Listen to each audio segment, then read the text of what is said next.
Hello everyone. So while I've been posting these meditation lessons about how to circulate your chi, now we're up to lesson 4, I thought that it would be good to add some supplementary material about some of the benefits of this practice in your outer world.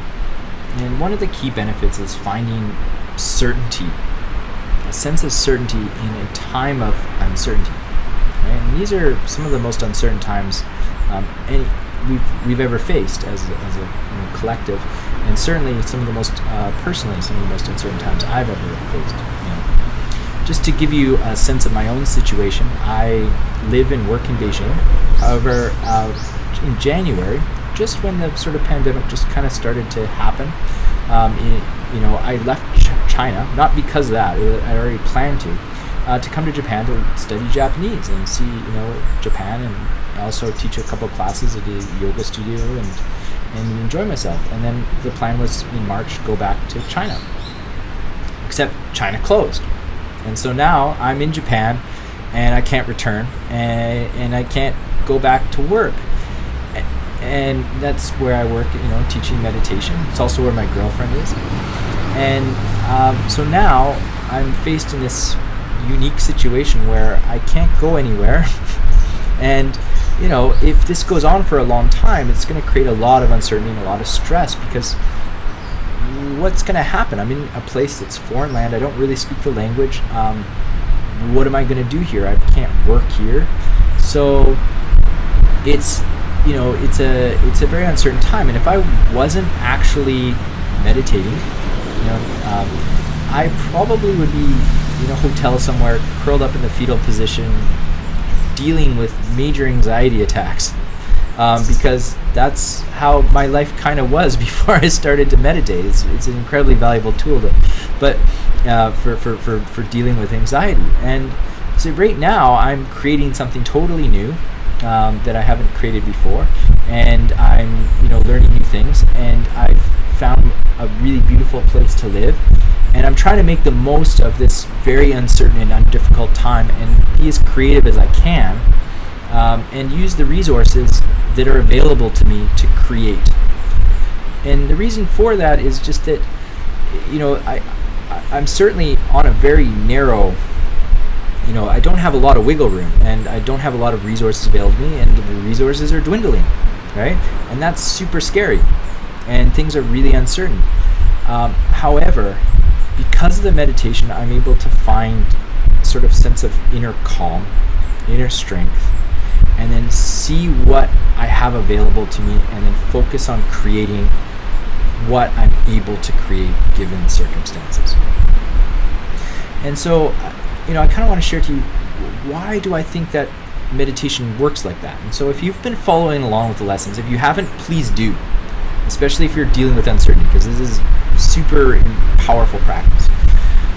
But basically, if you go through lesson 1, 2, 3, and now we're on 4 at this point, one of the things you'll notice is that you're focusing your attention where something isn't. So in the beginning, you focus in the middle of Dandian, you don't feel anything, but over time you start to feel a little energy, and then you move down and you build up this Buddha belly. You build up the chi in your lower belly, and then we want to move the chi between the legs, so now we focus between the legs, and then the chi goes there.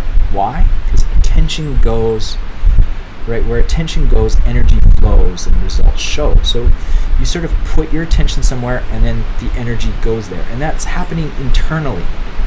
And you're doing it every day. You should be doing it every day, right? And as you do that, guess what happens to your brain? Just like any other muscle, you become better at putting your attention on something where something isn't, and then enabling the energy and enabling the result you want to happen in that place. And so you're doing it internally, and you're doing that to develop and to circulate your energy. Well, guess what? That also works in your outer life. So as you become better and better at focusing your energy and building your energy, and as you increase your meditation times, your attention span becomes better, your focus improves, you have more energy, and you have a greater sense, right, of control over your mind, as well as where you're sending your energy, where you're focusing your energy. So when that comes to your external life, well, well, guess what you're able to do? You're able to focus in a creative direction. Now, in this time of uncertainty, especially when I'm not meditating, my mind takes over and I get super anxious. And especially at a time like this, I would be freaking out. I would be having panic attacks, anxiety attacks. And that wouldn't be good for me. It would also not be good for my relationships, because I'd probably be putting extra stress on these other relationships as well. And what the meditation does is it gives you this sort of, I feel my chi, I feel my energy. And because of that, I feel happy. Even in a time of real difficulty, I still have my energy, my chi. And that inner sense of liveness gives me a real sense of peace and calm and certainty. And then my ability to move that energy and my control over that I've been practicing for years and years allows me to really feel like I can control my focus. And guess what that does in my outer life? It allows me to acknowledge the difficulties, but then focus my energy where I want to create results and to stay creative. And this is a time where, a lot of chaos, a lot of uncertainty, a lot of difficulty is happening. But it's also a time where potentially, after a forest fire, there's, things grow, right? After a mass extinction, evolution sort of flourishes and experiments. Well, there's a tremendous opportunity for creativity here if you can get past the difficulties of the current situation. And one of the things your mind does is it's always making up stories about what could happen, what might happen. And even when you're meditating, it's doing that. Am I feeling this? Am I feeling that? Is the chi here? Is it this big? Is it that big? Whatever. And then you start to make a story about it. But then you always keep returning to what is. What actually is happening now. What am I experiencing now? And that allows you to just sort of calm the mind and kind of conserve your resources. But it also gives you a sense of calm. So with that sense of calm and that sense of liveness inside you, you have a greater sense of certainty. And then, of course, because you're trained in your practice on building and moving that energy, you also have a greater sense of control about where your attention goes.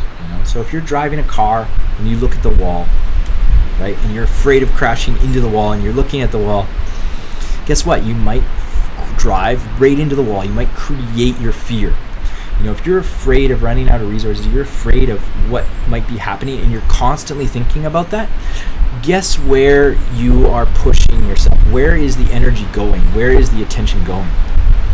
And just to say, don't be afraid, it's very difficult. It's because it's sort of biochemical what's going on with the fear and what it's doing to your mind. And the best way to kind of change it so that your mind naturally goes to a creative place rather than to a fear place, the best way to make that happen is this meditation practice. So I really hope you can go back and go to my lesson 1 and start there and progress through. And if you have any questions, please contact me. But this is a time where we really need to get grounded and focused, and I would really like to help you to do that. So if you know anybody who's going through a really difficult time right now, please share this with them, because this is a very powerful practice that can help people who are dealing with tremendous uncertainty find that inner sense of certainty.